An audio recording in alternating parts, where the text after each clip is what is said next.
Aula de hoje, pessoal, nós vamos chegar na nossa última aula sobre industrialização brasileira, nossa última aula sobre a industrialização do nosso país. Terminamos esse assunto, que ficamos aí um tempo bom nele, né? Nós chegamos à nossa última aula sobre industrialização brasileira. Eu venho contando para vocês, pessoal, tudo sobre a industrialização do Brasil desde a época do Brasil colônia, tá? Então, vocês podem ter certeza, mais do que absoluta, que se por acaso vocês forem prestar o vestibular esse ano, como treineiro, o ano que vem, para valer mesmo, né? E cair alguma pergunta sobre industrialização do Brasil, vocês vão saber responder, tá? Podem ter certeza que vocês saberão responder, porque tudo que tinha para contar para vocês sobre indústria, eu contei. Aliás, quase tudo, né? Tá faltando a nossa aula de hoje para finalizar esse assunto, né? Nós vamos aí terminar o assunto de industrialização agora nessa nossa aula. E na semana que vem, eu só quero finalizar com vocês apresentando alguns grandes industriais do Brasil, mas assim, é mais para vocês conhecerem as pessoas, tá? Como o Francesco Matarazzo, o Barão de Mauá, o Guinle, alguns grandes industriais que o Brasil teve, mas aí é só realmente para a gente fechar o conteúdo, porque a parte mesmo assim mais importante nós vamos terminar na aula de hoje. E hoje, pessoal, nós vamos chegar nos anos 90, né? Nós vamos chegar nos anos 90, que vai ser aí o final da nossa matéria, tá? Aonde a gente vai falar basicamente de como ficou o Brasil, né, em relação às suas indústrias dos anos 90 em diante, que é o momento que a gente vive até hoje, tá? É o momento que a gente ainda vive nos dias de hoje. E para vocês entenderem esse momento que a gente está vivendo, pessoal, industrialmente falando, eu preciso que vocês conheçam um termo que é chamado de neoliberalismo, tá? Neoliberalismo, porque é exatamente esse termo que foi esse processo, na verdade, tá? Que foi a grande, como posso falar, a grande sacada, né, do desenvolvimento industrial brasileiro no século XX, no final do século XX e ao longo do século XXI. Então, eu preciso que vocês tenham um entendimento legal sobre o que significa o neoliberalismo, para daí eu fazer a explicação da matéria com vocês, beleza? Então, eu vou passar para vocês um videozinho, pessoal, rapidinho, bem curtinho, tem 5 minutos, que explica o que é o neoliberalismo, tá? E aí a gente volta para contextualizar com a industrialização brasileira, beleza? Dá só uma olhada aqui, ó. Vamos lá. Afinal, o que é neoliberalismo? Que tanto se fala hoje em dia. Para começarmos, o neoliberalismo é uma política econômica que ficou vigente no mundo a partir dos anos 70. Para você entender direitinho, é importante saber um pouco sobre o contexto do liberalismo pré-anos 30. Assim você vai entender melhor as diferenças. Então vamos lá. As principais características do liberalismo são a manutenção da propriedade privada, o livre mercado e principalmente a mão invisível, na qual o mercado se autorregula a partir da competição e da própria taxa dos preços. A partir daí, com a crise de 29, que é uma crise de superprodução, de concessão de créditos indevidos e que ao mesmo tempo estimulou o consumismo, passa a ser exigido uma maior intervenção do Estado na economia, o chamado keynesianismo. E o que seria esse período? Bem, o keynesianismo se baseava na alta arrecadação de impostos e, por consequência, altos gastos públicos em benefícios sociais, o welfare state. O keynesianismo foi um período de intervenção do Estado na economia. Essa intervenção continuou até mais ou menos os anos 70, quando alguns fatores começaram a pressionar em favor de um neoliberalismo ao redor do mundo. Dentre esses fatores, alguns mais importantes merecem ser citados, como a crise do petróleo, o toyotismo, que flexibiliza bastante os meios de produção, e o endividamento estatal. Dessa forma, muitos estados ao redor do mundo estavam endividados, já que era caro sustentar o keynesianismo e direitos básicos com altos juros no mercado internacional e a redução do consumo graças à crise econômica. Além disso, o aumento dos fluxos internacionais, que está muito relacionado ao toyotismo, passa por vários fluxos de mercadoria, de capital, de pessoas e pela influência do desenvolvimento tecnológico, o necessidade de reduzir um pouco as barreiras fiscais para facilitar a troca comercial entre esses países. Dessa forma, buscando-se uma solução para o Estado que estava sobrecarregado, surge o Consenso de Washington, uma recomendação aos países da América Latina. Além de ser uma recomendação, o consenso embasou o Fundo Monetário Internacional, o FMI, e o Banco Mundial, para ajudar financeiramente os países em desenvolvimento e os subdesenvolvidos que estivessem passando por dificuldades. Porém, a história não é tão fácil assim.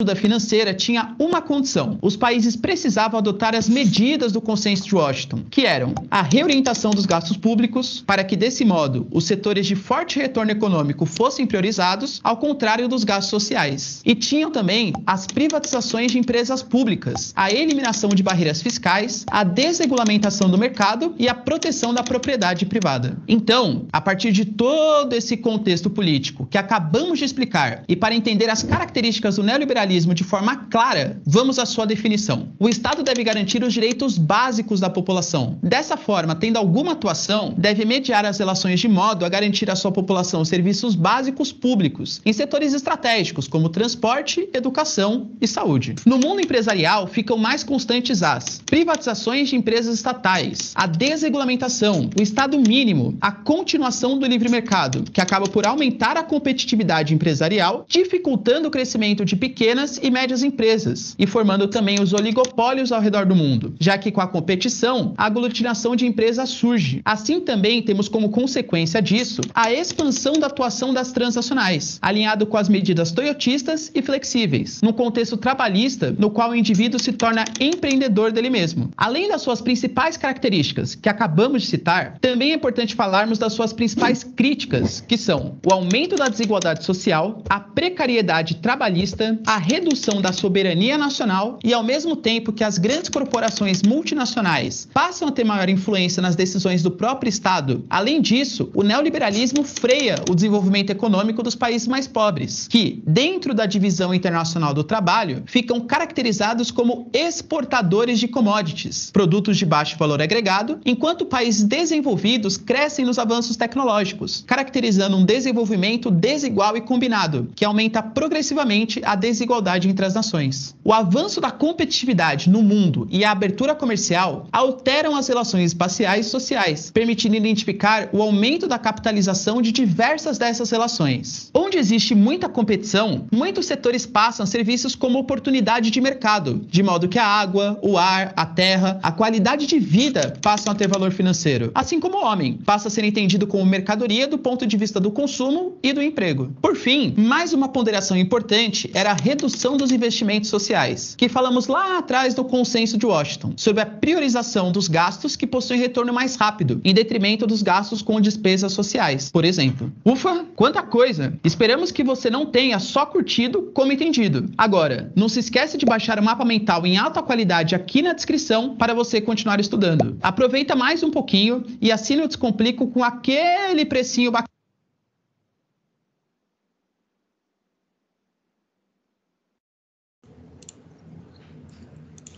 Bom, então vocês viram aí, pessoal, que a ideia do neoliberalismo, né, essa ideia é basicamente falando você reduzir o tamanho do Estado, né? Ou seja, é você deixar o Estado é você fazer o chamado Estado mínimo, né, aonde o Estado ele simplesmente sirva, né, para poder fornecer aquilo que é básico para a população, como, por exemplo, saúde, educação e transporte, e todo o restante, né, toda a questão econômica, ela fica à conta do mercado, né? Então, o mercado toma conta da economia, vamos assim dizer. E por que que eu falo para vocês, pessoal, que a partir dos anos 90 até os dias de hoje, a industrialização brasileira entra num período neoliberal, né? Por quê? Primeiro, por conta principalmente de todo o histórico que o Brasil teve ao longo dos anos, né, que foram aí pontos altos pontos baixos, né? Mas principalmente por causa do nosso último ponto baixo, que foi ali nos anos 80, que a gente chama de década perdida, né? Então você precisava dar uma repaginada na economia brasileira e você precisava dar uma repaginada na condução da economia do Brasil.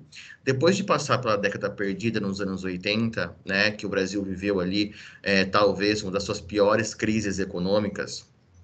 Talvez a de 2008 foi tão tensa quanto aquela, né? Mas, assim, foi uma crise econômica muito fodida que o Brasil teve.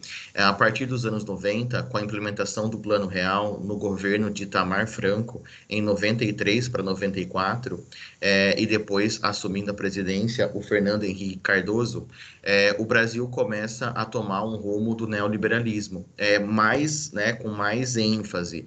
Mas, na real, o neoliberalismo começa mesmo ali com o Collor, né? Em 1990, quando ele começa a abrir o mercado brasileiro para as empresas estrangeiras, que ficou muito fechado, enquanto a gente estava ali no período, no final do período da ditadura militar, o mercado industrial ele ficou muito mais para as indústrias que eram do Brasil mesmo, né? E depois, com a grande crise econômica dos anos 80, né, muitas empresas saíram do Brasil por conta de todos os problemas econômicos, e os planos de retomada do Collor, né, também passava por parte dele fazer aí essa abertura comercial para tentar trazer de volta as empresas que o Brasil tinha perdido. No entanto, o Collor sofreu impeachment, né, foi aí empichado e assume então o Itamar Franco, que era o seu vice, implementa o Plano Real, e aí, pessoal, verdade seja dita, o Plano Real teve vários problemas, tá, para ser colocado em prática. Mas se tem alguma coisa que salvou a nossa economia, foi o Plano Real, tá? O Brasil, apesar dessa crise que a gente vive no real, principalmente nos últimos 2 anos, né, que o real é a moeda que mais se desvalorizou perante o dólar, se tem algo que estabilizou a nossa economia, foi o real. Então, apesar dos seus problemas, né, apesar dos problemas até de governo, vamos assim dizer, o Plano Real certamente salvou a nossa economia, e isso a gente pode afirmar.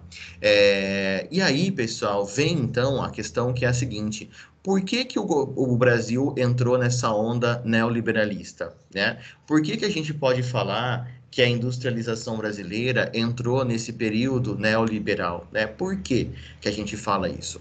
Porque a partir dos anos 90, pessoal, o Brasil ele vai começar a identificar que nós temos um problema, né? Que é um estado grande, um estado inchado e um estado que está tomando conta de praticamente tudo o que é produzido no Brasil. Aquela ideia do nacional desenvolvimentismo, sabe? Que é pequena.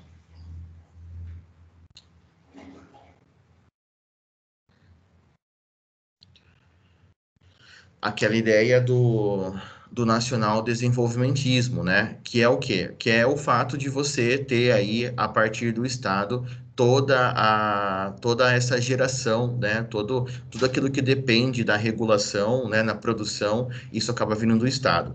Então, pessoal, o Brasil precisava diminuir a participação do Estado, principalmente na economia, porque a gente não estava dando conta, o Brasil não tinha condição de ser esse Estado gigante e ser esse Estado que tomava conta de tudo. Nós precisávamos diminuir o tamanho do Estado. E quando eu falo diminuir o tamanho do Estado, pessoal, não é diminuir o tamanho territorial do Brasil, é diminuir a influência que o Estado tinha sobre a economia.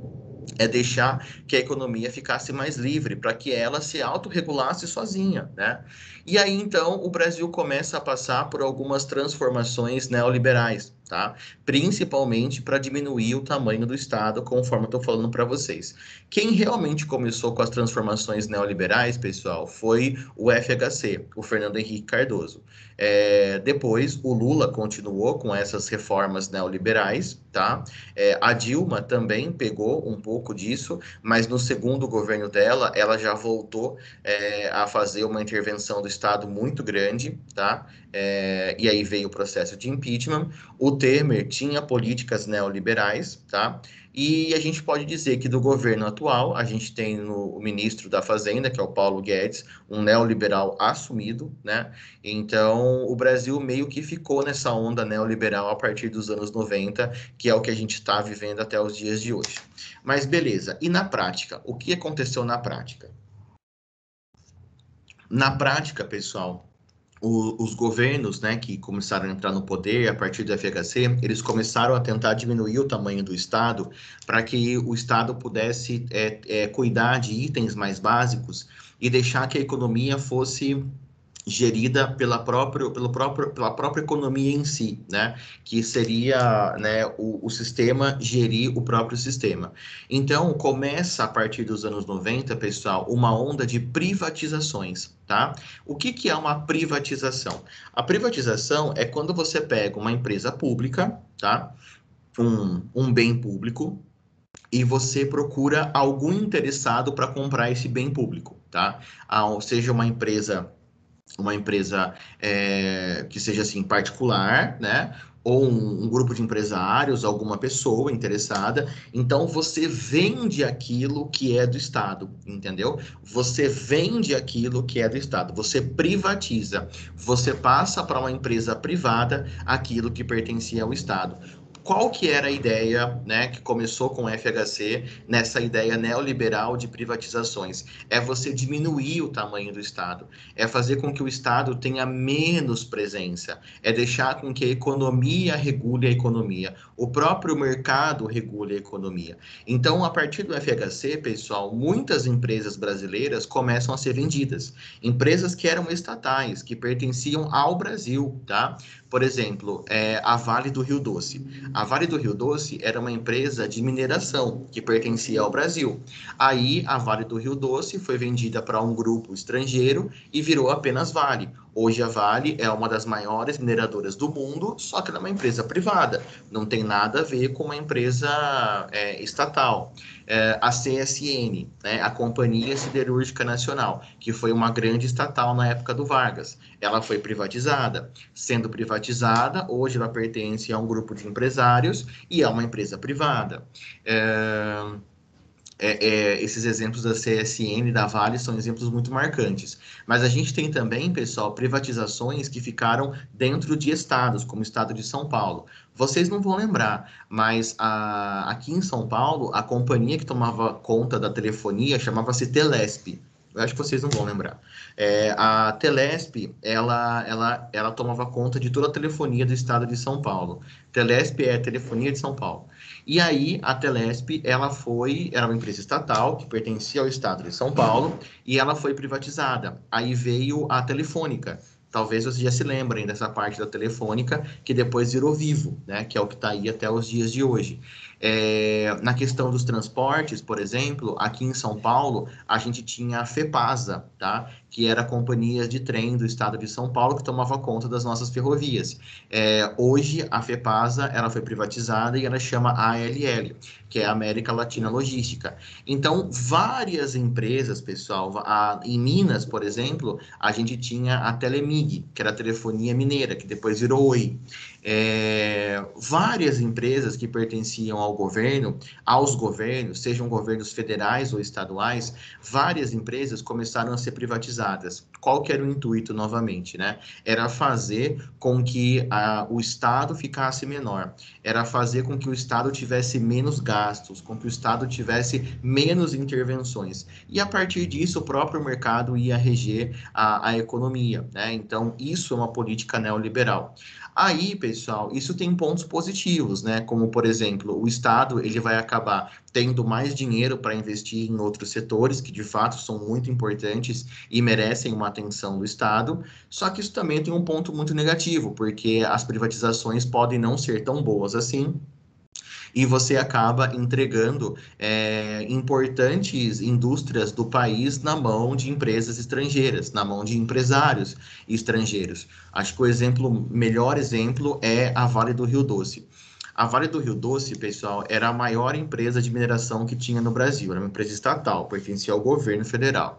Só que a Vale do Rio Doce dava muito prejuízo, muito prejuízo. Nossa, era uma empresa que, assim, entre aspas, tá, não servia para nada, que dava um puta prejuízo. E aí o governo resolveu fazer, né, a venda dessa empresa e privatizou, né? Veio lá um grupo, se não me engano, um grupo francês, né, em parceria com portugueses, que acabou comprando a Vale do Rio Doce e transformou na empresa Vale, que a gente conhece hoje. Eu não vou lembrar os valores da época, pessoal, porque os valores da época eram diferentes do que a gente tem hoje, né? Você tinha um valor do real mais forte. Mas foi alguma coisa assim, ó. No primeiro ano que a empresa foi privatizada, ela já deu lucro. No segundo ano que ela foi privatizada, ela duplicou o seu lucro. E depois de 4, 5 anos, ela já se pagou. Ou seja, aquilo que foi investido na sua compra, eles já recuperaram em coisa de 4, 5 anos. Então, qual que era o grande problema da Vale? Era a empresa em si, né? Era o ramo da mineração? Não. A mineração é um ramo que dá muito dinheiro. O problema da Vale era a má administração, porque isso é uma característica do Estado, principalmente do Estado brasileiro, né? A má administração. Então, você pega empresas estatais, que são empresas importantes, que tecnicamente são empresas muito boas, mas por causa, né, do baixo nível de administração do Estado, a empresa acaba ficando ruim. Quer um exemplo? Correios. Olha os Correios. O Correio, pessoal, os Correios não têm concorrência. Não tem. Para você fazer entrega no Brasil, né, entrega de cartas, por exemplo, nenhuma empresa pode fazer, só os Correios podem fazer. A concorrência que o Correio tem é na entrega de mercadorias. E aí você contrata um frete paralelo se você quiser. Mas tudo que é para ser entregue, todas as postagens são feitas pelo Correio. E o Correio dá prejuízo. Entendeu? O Correio dá prejuízo, mesmo sendo uma empresa sem concorrência. Então, qual que é o problema do Correio? O problema dele é o ramo que ele está? Claro que não. O ramo de postagens é um ramo muito lucrativo. O problema é a administração que é feita em cima dessa empresa estatal. O Correio é uma empresa estatal. Quer um outro exemplo? Petrobras. A Petrobras, que foi alvo de um dos maiores escândalos políticos, econômicos de todos os tempos no Brasil, o Petrolão, né? Olha para que o governo usava uma empresa importante brasileira, para fazer desvio de dinheiro, né? Então veja como a questão é a administração da estatal, né? A Petrobras, pessoal, ela quase quebrou, entendeu? Uma das maiores empresas petroleiras do mundo, né? Nós somos o país que melhor perfura petróleo em alta profundidade. Nós temos a maior tecnologia na perfuração de alta profundidade. Uma empresa muito importante, uma empresa super importante, mas na mão do governo virou simplesmente um cabide de empregos e desvio de dinheiro. Então, esse é o grande problema das empresas estatais do Brasil, é a má administração. É a má administração. E quando vem essa política neoliberal, a ideia é tirar essas empresas da mão do governo e deixar na mão dos empresários que com certeza fariam algo melhor com essas empresas. É lógico, você diminui o tamanho do Estado no sentido de importância, a privatização, se ela for mal feita, ela pode não ser positiva para o país, e aí você cria condições de trabalho que são muito ruins, mas a ideia em si das privatizações, no período que o Brasil vivia, era uma saída que a gente tinha que tomar, entendeu? Não estou falando que isso só tem ponto positivo, longe disso, tem muito ponto negativo, mas naquele momento, pessoal, no século XX, né, na virada para o XXI, precisava diminuir o tamanho do Estado, porque senão o Brasil ia quebrar. E a ingerência do Estado brasileiro nas empresas estatais mostrava que elas tinham que ser vendidas, porque era um absurdo, né, como as empresas eram mal administradas. É a mesma coisa que você pensar, por exemplo, algumas estatais que existem até os dias de hoje, como alguns departamentos, tipo o DER, que é o Departamento de Estradas e Rodagens. Passe numa estrada que não tenha pedágio e passe numa estrada pedagiada. É difícil você ver uma estrada boa que não tenha pedágio. Tudo bem, não vou nem entrar no mérito do pedágio ser caro pra caramba, de ter um monte de pedágio, de ser um preço exorbitante. Não estou entrando nesse mérito, tá? É como eu falei, as privatizações não têm que ser necessariamente só boas, tá? Mas é inegável que as estradas pedagiadas têm muito mais qualidade. E isso faz, então, o quê? Isso faz da coisa pública algo ruim? Não, não é ruim, mas no Brasil é. Mas no Brasil é. Então, se você pega, por exemplo, não precisa nem ir muito longe, na Argentina, no Uruguai, você quase não tem pedágio nas rodovias. São pouquíssimas rodovias que têm pedágio. E elas são boas. E elas são boas, porque é bem administrado. Então, no Brasil, pessoal, como infelizmente, né, nós temos um sério problema de administração pública no nosso país, na escala municipal, na escala federal, na escala estadual, infelizmente, né, nós precisamos passar por esse período, né, por esse processo do neoliberalismo para tentar diminuir o tamanho do Estado e assim fazer com que o mercado fizesse a economia girar por conta própria, né? Novamente eu destaco para vocês, existem pontos positivos e negativos, mas vamos falar que era um mal necessário naquele momento. Por exemplo, eu não conheço aí o caso de Americana, tá?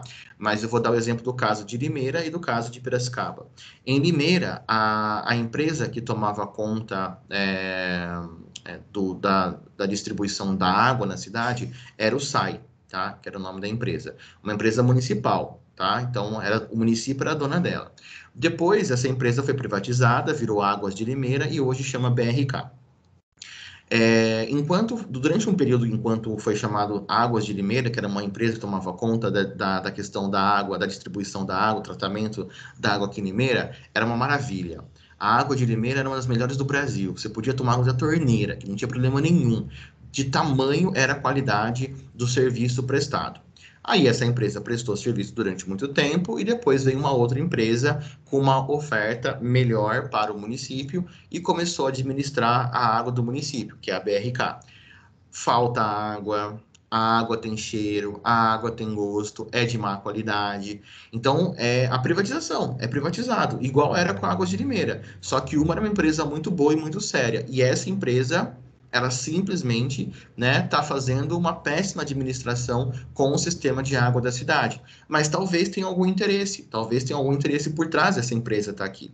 Você pega, por exemplo, em Piracicaba. Em Piracicaba, né, você tem ali acho que se não me engano, chama-se SEMAI, que é a empresa que toma conta da distribuição de água da cidade. O SEMAI é uma empresa pública, né? É uma empresa que pertence ao município.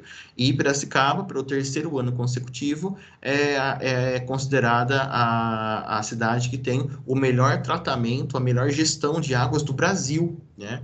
Então, uma empresa séria, que trabalha para o bem público. A Americana, não sei dizer se é privatizado, se é uma empresa que pertence ao município, não sei dizer para vocês, tá? Mas, independente do que for, a empresa não presta um serviço bom, por isso que falta água para vocês, assim como está faltando água aqui em Limeira, em alguns bairros. Então, não é porque é privatizado que é bom, entendeu? Pode ser que seja privatizado, e privatização seja uma porcaria. E pode ser que seja uma empresa pública, tipo a SEMAI de Piracicaba, que é uma empresa séria e que administra super bem as águas do município. Tanto é que, por 3 anos consecutivos, é modelo para o Brasil inteiro. Então, você precisa entender, né, que a má administração fez o Brasil passar por esse processo de neoliberalismo, pessoal, e precisava diminuir o tamanho do Estado para que a gente pudesse gastar menos dinheiro nessas empresas deficitárias, tá? Tipo o Vale do Rio Doce, por exemplo, e sobrasse grana para investir em outras coisas, como, por exemplo, saúde, educação, transporte e tal. E aí, né, com esse processo do Brasil entrando numa onda neoliberal, o que vai acontecer, pessoal? Vai acontecer, como consequência disso, um processo chamado de desconcentração industrial. Desconcentração industrial. O que seria essa tal de desconcentração industrial? Ela seria isso aqui, ó. Vou compartilhar com vocês. Dá só uma olhada nesse mapinha, ó. Esse mapa, pessoal, é um mapa que mostra a presença, né, de indústrias no Brasil, tá? E a referência é 2010, que é o ano do último censo. Então, pessoal, o que vai começar a acontecer no final dos anos 90 e começo dos anos 2000?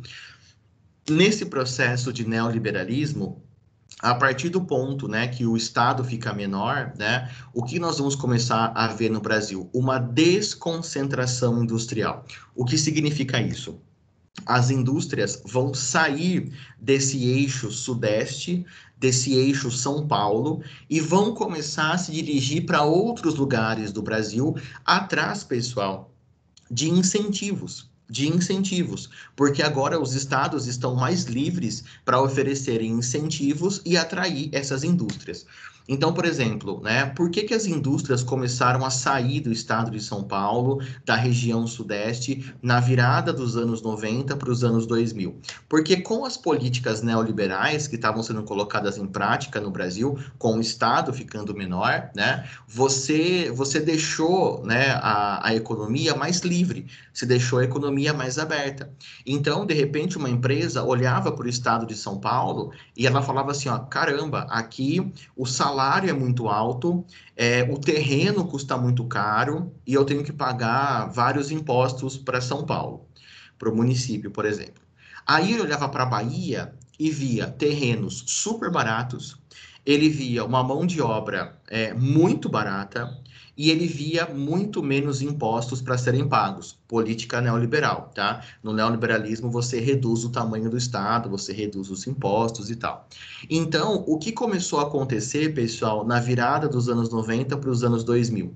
As outras regiões do Brasil começaram a dar vários incentivos para atrair as indústrias para esses estados, para elas saírem desse eixo de São Paulo, para elas saírem desse eixo do Sudeste e começarem a procurar outras áreas do Brasil para poder produzir. E as indústrias foram atrás do quê? Elas foram atrás de benefícios, principalmente de benefícios fiscais, né? Elas foram atrás de terrenos mais baratos, elas foram atrás de impostos mais baratos, elas foram atrás de recurso natural, elas foram atrás de mão de obra barata. Então, as indústrias vão sair desse eixo de São Paulo, desse eixo do Sudeste, desse eixo que durante muito tempo concentrou as indústrias no Brasil e vão começar a se espalhar pelo Brasil, pessoal, num processo chamado como desconcentração industrial. Desconcentração industrial. Elas vão deixar, tá, de existir nessas áreas mais industrializadas, com destaque para o estado de São Paulo, obviamente, e vão começar a se dirigir para outros lugares do Brasil, principalmente atrás de incentivos fiscais, né? Eu vou repetir, elas vão atrás de impostos mais baratos, elas vão atrás de terrenos mais baratos, elas vão atrás de recursos naturais, elas vão atrás de mão de obra mais barata, né? Então, esses fatores fizeram com que as indústrias deixassem esse eixo mais industrializado, né? Esse eixo do Sudeste com destaque para São Paulo e começassem a procurar outros lugares do Brasil atrás de incentivos que fossem dados para as indústrias. Quer um exemplo real, pessoal? O estado da Bahia. O estado da Bahia, nessa virada dos anos 90 para os anos 2000, eles assumiram realmente uma política bem neoliberal. Tanto é que a Bahia privatizou um monte de empresa. E aí eles começaram a fazer um processo um processo de investimento na industrialização, aonde eles abaixaram impostos, eles começaram a dar um monte de benefício para as indústrias que quisessem ir para a Bahia. E aí a Bahia montou, pessoal, na cidade de Camaçari, tá? Uma cidade até então desconhecida, um polo automotivo, com várias montadoras de automóveis indo para Camaçari, atrás exatamente de tudo que a gente está falando, atrás de impostos muito baixos, terrenos que alguns foram dados pelo estado da Bahia para a indústria ir para lá, mão de obra muito barata, recurso, né, natural para poder usar, e aí o estado da Bahia criou esse polo automotivo de Camaçari, que você tem empresas como a Jeep e como a Chevrolet e a Ford, que tem montadoras em Camaçari, na Bahia, né? Por que a Jeep, a Ford e a Chevrolet não abriram uma fábrica em São Paulo, por exemplo, né? Porque elas iam encontrar terrenos muito caros, mão de obra muito cara, impostos mais altos, né? Então elas foram lá para Camaçari, na Bahia, para poder ter todos esses benefícios que o estado da Bahia ofereceu para que as indústrias fossem para lá, tá? Então, nesse caso, pessoal, a questão da Bahia é só um exemplo real, tá? É só um exemplo real. Mas a gente tem outros exemplos de estados que, adotando políticas neoliberais, que era reduzir o tamanho do Estado, né, começou a atrair as empresas e as indústrias, principalmente com esses ganhos fiscais, né, com essa diminuição de impostos, para os seus estados. E aí, como que chama esse processo? Desconcentração industrial, tá? Desconcentração industrial. É claro, pessoal, vocês podem ver que claramente, né, é perceptível no mapa que as indústrias ainda se concentram no estado de São Paulo. Dá para ver, é perceptível, né? Mas também já dá para ver que existem indústrias espalhadas por basicamente todos os estados do Brasil. Esse processo é chamado de desconcentração industrial, tá? Esse processo faz com que as indústrias se desconcentrem, principalmente, né, desse eixo do Sudeste, desse polo de São Paulo, e elas vão, então, se espalhando pelo Brasil num processo de desconcentração industrial, tá? Não confunda, pessoal, o termo desconcentração industrial com o termo desindustrialização, tá? Desindustrialização. Isso é uma dica para o seu vestibular. Porque muitas vezes o vestibular traz o termo desindustrialização e ele confunde você com você achando que são as indústrias saindo desses polos e indo para lugares mais afastados. Na verdade, o termo é desconcentração. O que significa desindustrialização, pessoal? Significa quando as empresas fecham. Quando as empresas, elas fecham. Isso é desindustrialização, tá? Quando uma empresa se muda de um polo para outro lugar atrás de incentivos, a gente chama de desconcentração, tá? Desconcentração. Então, por exemplo, né, se o Brasil tivesse passado por um processo de desindustrialização, isso seria horrível para a nossa economia, porque significa que as indústrias estavam fechando, tá? Mas o Brasil passou por um processo de desconcentração, ou seja, elas saíram da área de concentração, que era o Sudeste, principalmente o São Paulo, e passaram a se espalhar pelo Brasil, tá? Então, desconcentração industrial é quando as indústrias se espalham, e desindustrialização é quando as indústrias fecham, tá? Desconcentração industrial é interessante, porque você desenvolve outras áreas do país. Você leva desenvolvimento econômico para outras áreas. Isso é muito interessante. Desindustrialização é péssimo, porque significa que as empresas estão fechando, tá? Então, não confunda esses dois termos, e isso é uma dica muito valiosa para o seu vestibular, tá? Desconcentração industrial são as indústrias se espalhando, as empresas se espalhando pelo país, e desindustrialização são as empresas fechando, tá? Elas não estão indo para outro canto, elas simplesmente estão fechando as suas portas naquele país, tá? E só para vocês verem aqui, pessoal, dá para ver bem a Zona Franca de Manaus aqui, né, no estado do Amazonas, e a Zona Franca de Manaus é um exemplo de desconcentração industrial. Só que nesse caso foi feito com a participação do governo, né? O governo é que fez grandes incentivos para que as indústrias viessem para cá. Então, nesse caso, né, a gente chama isso, né, a Zona Franca de Manaus foi um exemplo de desconcentração, mas com o governo fazendo essa desconcentração, né? Você levou as empresas para lá para elas pegarem uma série de benefícios. Agora, né, o que a gente percebe no Brasil a partir dos anos 90 e dos anos 2000 é que nas políticas neoliberais do Estado cada vez menor, muitos estados vão começar a atrair empresas e isso vai se chamar desconcentração industrial. E a desindustrialização é quando as indústrias fecham as portas. Beleza? Tranquilo? Tudo bem? E aí, pessoal, fala para mim. Alguma dúvida? Querem perguntar alguma coisa?